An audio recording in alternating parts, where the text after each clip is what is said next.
2010, the deep state had the Rockefeller Foundation script a plan to introduce martial law and a permanent method for total control of the citizenry.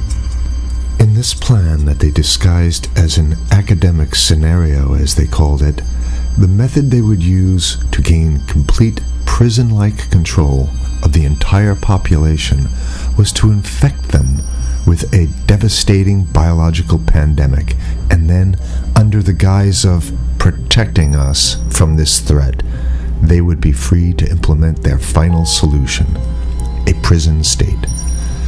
The prison state that they need to keep their grip on power. As usual, the fascists disguise their crimes as helping us, and as is typical of this new type of fascism, they always make the claim that we the people are begging them to have more and more control over us. As you watch this video, remember that the deep state concocted this scheme in 2010 as a quote-unquote simulation of what is to come. The following is proof that the deep state is behind these viral pandemics. Absolutely positively, pandemics are now the tool of choice for the fascists, known as the deep state, and the private contractors that they contract these pandemics out to. For the deep state, to make an international pandemic isn't even a high-tech operation, it's a no-tech operation. It's easy. A simple vial of Ebola, SARS, MERS, Spanish flu, or coronavirus, or whatever they come up with in their secret bioweapons lab, is all they need to bring the world into their total control. The only thing you have to remember is if they can do it, they will do it, which means they already have done it. The ruling establishment has a lot of, they will stop at nothing to complete their toolkit of control, right? So one of the things that has been missing from the toolkit of total control has been quarantines and curfews, right? Mm-hmm. So now, welcome to the new world in America, where to get on a bus, to go through a subway station, if you think that the procedures at the TSA are onerous, right? Guess this is coming to a bus depot near you. It's a more invasive way, and the ruling class needs this because, let me say, if the ruling class ever saw wide-scale civil unrest, you'd see an Ebola outbreak in America right away. Okay, so this is, what you see is that Ebola is another tool in the toolbox of the ruling class to control. Yeah, to keep down absolutely, repression. positively, 100%. This is a tool. Right. Ebola doesn't just magically start spreading. Mm-hmm. And then we have this doctors that come back here. The white people, of course, live. Mm-hmm. You know, the two whites who got it survived. All the black people that get it die. It's very possible that these one of these NGOs over there is going around with a veil of Ebola or spreading it from a small plane onto villages.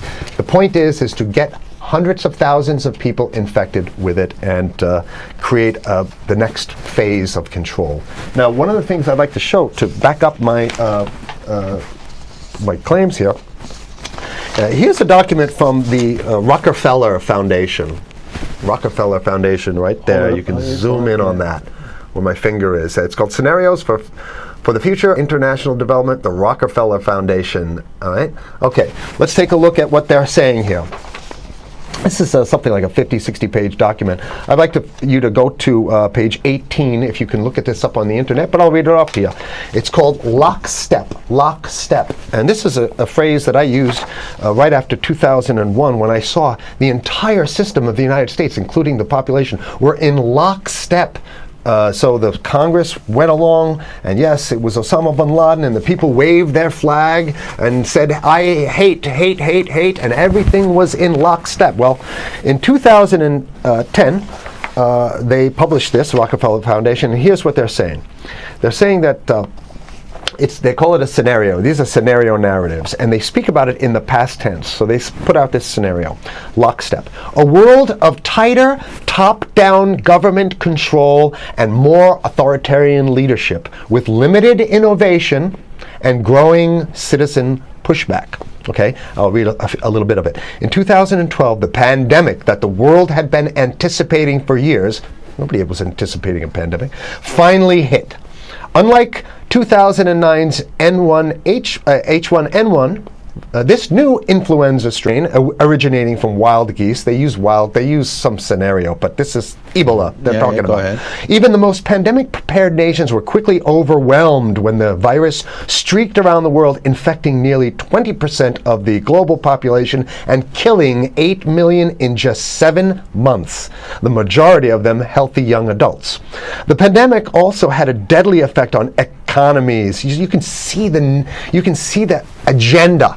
Just naked, raw, naked control agenda written down, and it's anybody's guess how this becomes effectuated in real life. So whether this is written specifically as marching orders or whether people take it upon themselves in the intelligence networks to say, okay, well, this has been produced, so this is the plan here. But these narratives have to be written in advance because the intelligence agencies don't know how to do these narratives. They need help. So these think tanks, they come up with these like Rand Corporation, Rockefeller Foundation. These are think tanks of death. They're not the think tanks, they're not there to find great ways to help people. Right? Okay, the pandemic also had a deadly effect on economics. International mobility of both people and goods screeched to a halt. Which is what they want. They want a completely isolated world, right? Debilitating industries like tourism and breaking global supply chains. Well, of course they want tourism stopped because they're not in the tourism business, and they want you at home in your house in front of the TV. Then they got you because once you watch the TV, they own your soul. Even locally. Wait a second, we're on television. I mean commercial television, let's say. National. Even locally, normally bustling shops and offices sat empty for months. Okay, so I love how they talk about it in the past tense in 2010. Right? The pandemic blanketed the planet, though disproportionate numbers in Africa died. Southeast Asia and Central America, where the virus spread like wildfire. It sounds like the opening monologue of a disaster movie, right? Exactly. Now listen here's the good stuff now. But even in developed countries, containment was a challenge. Now here's this one. I love this one. The United States' initial policy of strongly discouraging, in quotation marks, strongly discouraging citizens from flying proved deadly in its leniency. So they're saying, that... No, keep going. Okay, read it. Proved deadly in its leniency. So they should have been tougher, right? Accelerating the spread of the virus, not just within the United States, but across borders. However, a few countries did fare better. China in particular. The Chinese government's quick imposition and enforcement of mandatory quarantine for all citizens, as well as its instant and near hermetic sealing off of all borders, saved millions of lives, stopping the spread of virus far earlier than in other countries. So the message here is we have to look towards the Chinese, the oppressive totalitarian Chinese regime as an example of what we need to be doing here. And of course, the ruling class here loves the Chinese regime because they have demonstrated to the ruling class the most efficient form of capitalism, which is authoritarian capitalism. So we have capitalism, but unfortunately we have this veil. I get it. We have this veil of democracy. This is very interesting. This is continue on. Okay. China's government was not the only one that took extreme measures to protect its citizens from risk and exposure. During the pandemic, national leaders around the world flexed their muscles, flexed their authority, and imposed airtight rules and restrictions. You can see the agenda. Okay, go. Okay. From the mandatory wearing of face masks to body temperature checks at the entries to communal spaces like that's what's happening right now. Yeah, but soon it's going to be like body. It'll be at the subway. Yeah, is that what you're saying? We'll be going through this in the sub to get on buses and the subway, absolutely, things positively. like that. And what this means though is don't think about having a cigarette, a joint on you, or basically you can't. This is a dragnet for everything. So if in order for you in other words, just like with stop and frisk, this is ultimate stop and frisk. This is the ultimate cavity stop and frisk, cavity search kind of thing. All right, so during the pandemic, national leaders around the world flex their authority. Now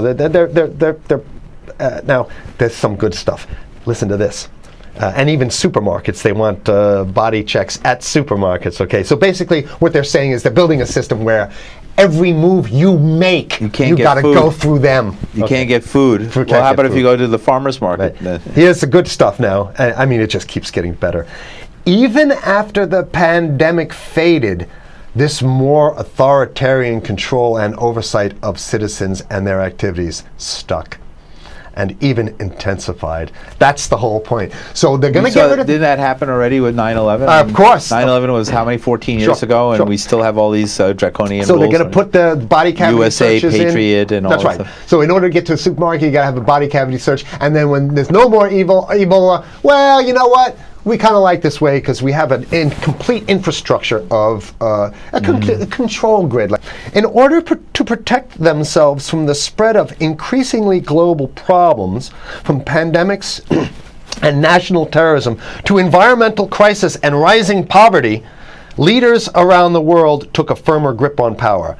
Well, what the hell would rising poverty have anything to do with imposing strict citizen controls with face masks?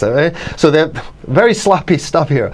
At first, the notion of a more controlled world gained wide acceptance and approval. I'm sorry. Nobody likes this stuff. They're just saying it. No, I have to provide analysis. Only because we only have 5 minutes left, so that's. Oh my God. Okay. Citizens willingly gave up some of their sovereignty and their privacy to more paternalistic states in exchange for greater safety and stability. I mean, that's just a complete naked contradiction to the famous saying that if you think you're going to give up a little bit of security, I mean, if you're going to give up your freedom for security, you're going to get neither. That's the long-standing thing. And here what they're doing is they're not even ashamed or embarrassed to absolutely say the exact opposite. They're saying, yes, we all want to give up our privacy and sovereignty for more stability and security and stability. So you don't get that. When you give it up like that, you get the shaft. Can you show us the cover again of what you were just reading? One more time, and then I have two more documents. Right, this is what we were reading here, and just zoom in a little bit so folks can see it. He'll zoom in, don't worry, you can relax. And scenarios for the future of technology and international development. Okay, now I have two more documents. Keep it zoomed. We have the National Security Memorandum of December 10th, 1974. This is Henry Kissinger's brainchild. The National Security Memorandum number 200. You can look that up on your internet. I'll summarize it. He says that there's too many people, we got to get rid of the population. So to answer your question. Oh, from earlier. Yeah, he says, he used the word depopulation, which is different. Depopulation means killing people that already exist, and it's to get the minerals, because we need the minerals. And here's another one. The CDC has a patent on Ebola. They've patented it. Yeah? Right. So basically, if you want to get a cure for your Ebola, you got to go. It says it right up here, right? It says human Ebola virus species and compositions and methods thereof, and it's a patent. It's a patent. They patented the main strain plus something like 17 other strains of it. So they own it now, and I don't know how exactly you can own that, but apparently they've done the same thing. Yeah, I didn't think you could own a natural. Yeah, you can. I guess the main thing to finish off this show is this: that they want to get more control, more and it's going to be curfews and quarantines. So what I'm saying is that unless the American people start to get some new way to revolt, a new way to organize, new way to protest, unless we can break through the apathy, because that's what we have here, then it's going to be a slave state here. The ruling class doesn't seem to have too much resistance. They're getting everything on their Christmas shopping list, and they've been wanting quarantines and curfews for a long time. Now they got it. And if you want to live in a world where you're tricked into all this stuff because it's for your safety, right?